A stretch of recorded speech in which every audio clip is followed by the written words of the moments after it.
Some of the actual filing documents, what they're using in the case against Chris Brown and Rihanna, and we're finding out this is much more serious than any of us had anticipated. Let me set this up for you, all right? This is the night before the Grammys. They're driving home from a party. They're getting ready for the next day. It should be a big day for them. Instead, they get involved in some kind of argument, which anybody can have, but this one, according to police, turned much more serious, much more violent. I will read to you now from this Sunday, February 8th. This is the search warrant and affidavit that we've just gotten our hands on right here. Brown was driving a vehicle with Robin. Robin is Rihanna, by the way. That's her real name. As the front passenger in an unknown street in Los Angeles, Robin, listen to this, picked up Brown's cellular telephone and observed a 3-page text from a woman who Brown apparently had a previous relationship with. This sets off the problem. It's a verbal argument ensued, and Brown pulled the vehicle over on an unknown street, reached over to Rihanna with his right hand, opened the car door, and attempted to force her out in the middle of the road.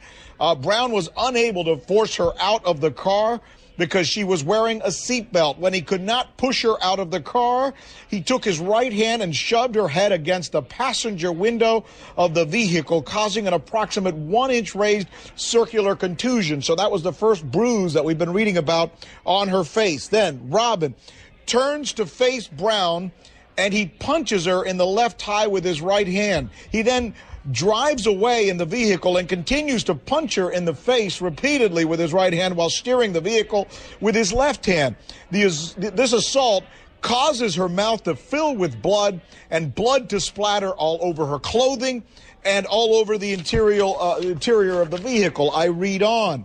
Brown looked at Robin, that's Rihanna, and stated, in fact, let's put this up. I think we were able to put this one together. This is one of the things that caught our eye. He says to her, Raj, if you got the graphic, I'm going to beat the bang out of you when we get home. He says to her, you wait and see, he goes on to say. Rihanna then picks up her cellular telephone and calls her personal assistant. She doesn't answer the phone. Then he goes on to say to her this. All right, you're reading that one, right? That's where he says, I'm going to beat you, boom. Let's go to the next one now. He's quoted as saying this, so say police. I'm on my way home. Make sure the cops are there when I get there. All right, that's Rihanna now. Pardon me, I misspoke. That's Rihanna, even though it says Robin F., saying to her personal assistant, I'm on my way home. Make sure the cops are there when I get there. This statement was made while the greeting was playing and was not captured on a message, says the police affidavit.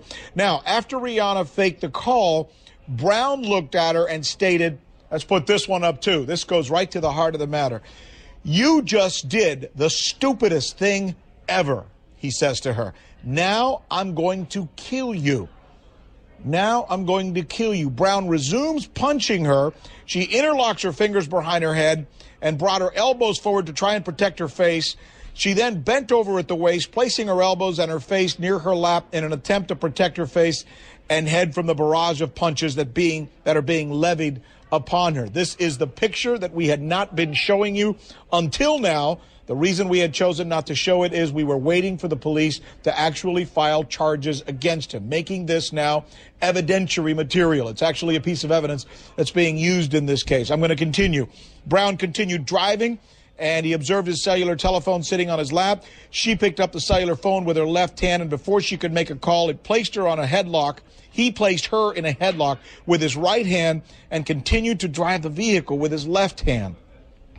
I mean, this thing continues. She reached up with her left hand and began attempting to gouge his eyes in an attempt to free herself. Brown bit her left ring and middle fingers and then released her. Brown continued to punch her. She turned around and placed her back against the passenger door. She brought her knees to his chest. This is concluding now. Placed her feet against Brown's body and began to try and push him away. Brown continued to punch her in her legs and her feet, causing several contusions. And finally, Rihanna began screaming for help, ran from the vehicle. A resident in the neighborhood heard her plea for help and called 911. There they are, the details of the case. Let's bring